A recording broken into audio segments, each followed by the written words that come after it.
Hi, this is Dr. Knotts. I want to thank you for once again joining me for this video. Today I want to speak to you on what a pureblood is. I've had an interesting conversation today with a man who comes from a very wealthy family, has been for, well, several generations, over several centuries. It's not too often you meet people that can tell you that they've never actually had to think about money or worry about money, but they've always had it at their fingertips whenever they need it. Or simply tell the family that they want to go somewhere and everything's paid. They don't even have to worry about everything being paid. It's just automatically taken care of by the accountants and bodyguards. Anyway, a pureblood is an individual that can trace their cultic family line all the way back to the Tower of Babel.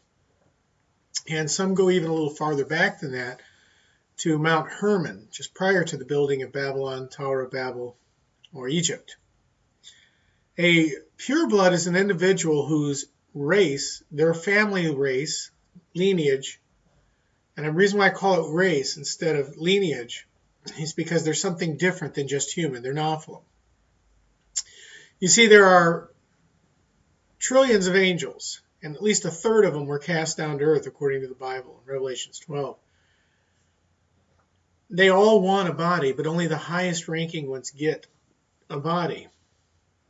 Those that gave themselves over at the Tower of Babel are what are known as purebloods. There are 14 family lines that were created there. And they've spread out just like roots in a tree. It can come from a single root and then start spreading and growing. But what they all have in common is this. And you may say, well, that's out of the Corpus Hermeticus. That's out of, put it up there for you if you'd like. That's out of the Book of Thoth, which is Egyptian. But what it is, it's the inscription, ancient inscription, for what is called the temple of the God of this world. A pureblood is an individual who has been given over for the spirit of Beelzebub to dwell in. And Lucifer isn't Satan. He isn't Ashtaroth. Lucifer was created as the covering cherub, the one that would cover the glory of God. God is immense. Lucifer was an immense angelic being, still is.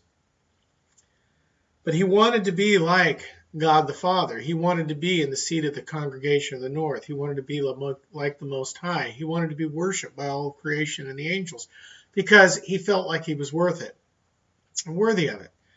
You see, he forgot that he was created, and secondly, he didn't realize, or he'd forgotten that the reason why he shone so magnificently is because of the glory of God radiating through him. Just like when Moses was put in the cleft of the rock and God covered him with his hand and walked by and then uncovered him after he had passed, Moses' face shone and radiated. When he came down off the mountain, it radiated for over a month. They had to cover his head because people were afraid of the immense glow of light that came out of him. Because it's not just a glow of light, it's a holiness that will depict righteousness and point out all unholiness, convicting, dropping to their knees. It is a very powerful presence that stays there, the after effect of God. The purebloods gave themselves over to Lucifer, Satan, and Ashtaroth. They gave themselves over, they gave their family lines over. That's what the Ouroboros is, which is the serpent with his tail in his mouth. It's called the eternal serpent, son of Loki that surrounds the earth. It's a cosmic entity, but it's one that's outside of time and space and an infinite. And it laid claim to the family lines for all time and eternity and placed a seal upon them. So the purebloods are those who have been sealed by pacts and covenants by the God of this world. They're automatically born with a Nephilim or an angel in them. It's yoked to their spirit at conception. The person doesn't even know it's there.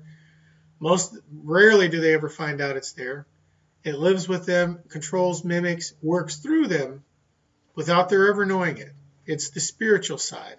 And this world is run spiritually, not physically. It's the spirit that controls the physical. It's the spirit that controls the way the sword will move. So I hope that clarifies a few things. This is Dr. Nodds, and that's what a pureblood is. It's the individual who, because of their family line being given over, is born with a novulum in it. It's sealed in them, and they are the true wielders of very high-ranking individuals, angels, thrones, principalities, cosmic rulers, dominions. All right.